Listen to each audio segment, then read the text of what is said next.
Ja Raju fännid, Raju 14 finaalsündmus on kohe algamas. Juba vähem kui tunni aja pärast kõnnid sina, Marko Laigask, puuri sisse. Mis tunne on? Oled nüüd õhtusele üritusele jõudnud?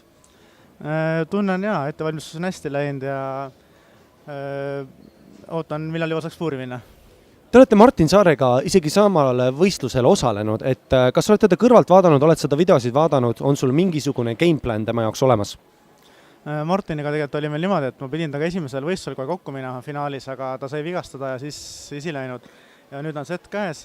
Eks ma ikka olen siin mingit mänguplaani mõelnud ja vaadanud, et üks asi on see, mis ma küll olen valmis mõelnud, aga teine asi on see, et mis seal nagu reaalselt toimuma hakkab, ehk siis ma kohendan oma taktikat vastavalt sellele, et mis seal puuris toimub.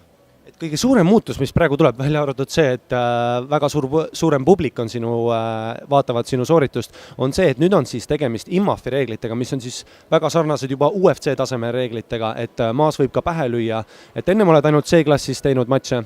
Oled sa nendeks muutusteks ka trenni kohendanud? Jaa, olen päris palju seda treeninud ja kuna ma olen maadlustaustaga ja enamus oma matšid ma olen maha viinud ja domineerinud seal peal, siis ma loodan, et mulle tuleb see kasuks.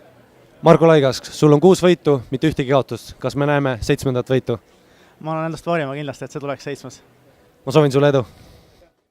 Ja mina, Harimati Mustonen, olen praegu 3D treeningu garderoobis ja sain kätte esimeses matšis osaleva Martin Saare, kes esindab 3D treeningu klubi. Martin, oled jõudnud õhtusele peakaardile. Mis tunne on? Tunnen hästi ennast, olen valmis. Su vastane on Marko Laigask, 6-0, võitmatu. Mis gameplan on? Mis ideed on? 2 võimalust, kas ma löön ta nokki või ta viib mind maha ja on väga igav matš. Okei, see idee mulle meeldib. Mis saab peale Raju? Kas võistled MMA-s edasi? Hea küsimus, ma mõtleme selle peale. Et võib-olla see mu viimaseks matšiks, võib-olla mitte. Väga head vastused. Soovin sulle edu.